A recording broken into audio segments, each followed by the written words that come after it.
ተራመዱ። አላህ አልፎ ቆያቸው። ዋሻው ውስጥ ገቡ።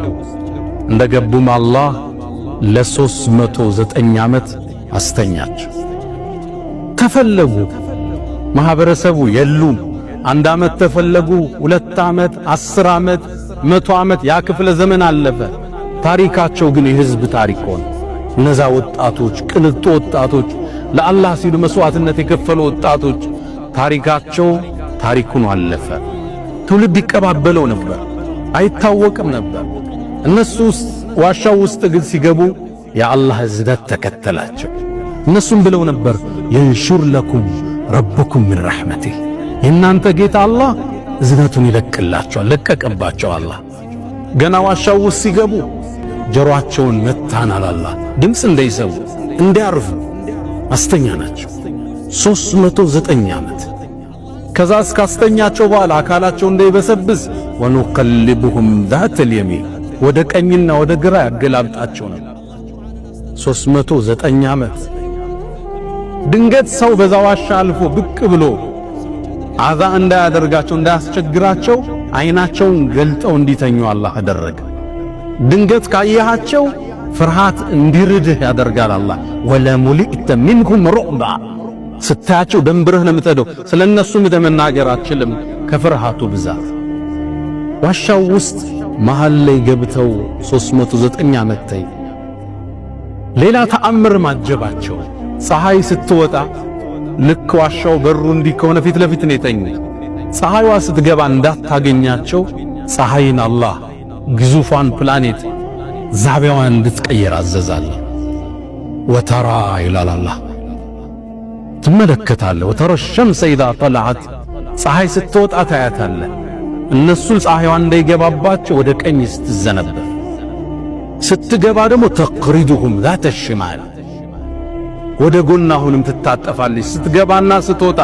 ለምን እነሱ ፊ ፈጅወት ምን ፊት ለፊት በሩ ላይ ነው ያሉት። ፀሐይ እንዲያገኛቸው አላህ አልፈቀደ።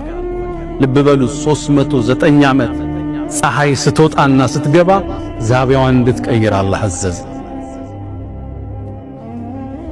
ፀሐይ ግዝፈቷ የመሬትን 1.3 ሚሊዮን እጥፍ ነች። ልብ ብላችኋል። ፀሐይን ጆንያ ብታረጋት 1.3 ሚሊዮን መሬትን ማዝ ትችላለች። እችን ግዙፍ ፕላኔት ለነዚህ ወጣቶች እንክብካቤ ታደርግ ዘንድ አላህ አዘዘ። እዝነቱ ከበባቸው። ትውልድ ተለዋወጠ።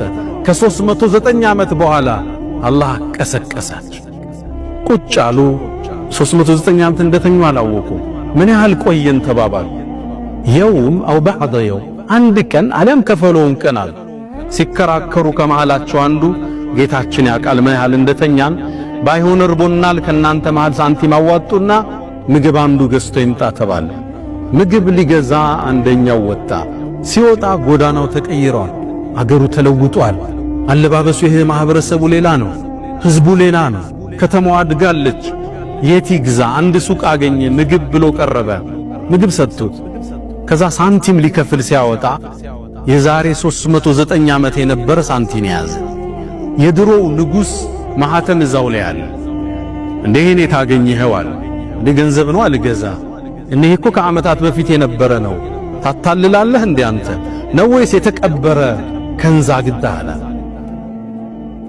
ፖሊስ ከበበ። ወደ ንጉሡ ሄደ። ያን ዘመን አላህ ለውጦት ነው። የተውሂድ ዘመን አምጥቶ ነበር። ንጉሡም ሙስሊም ነበር። ያለ ህዝቡ ሙስልምናን የሚከተልበት ወቅት ነበር።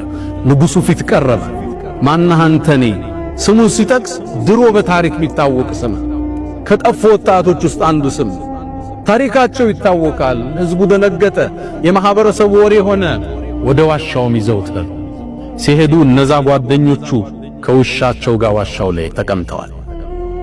አላህ ተአምሩን ለዛ ተውሂድን ይከተል ለነበረ ትውልድ ሙቶ መነሳት እንዳለ ከ309 ዓመት በኋላ ቀስቅሶ አሳያቸው።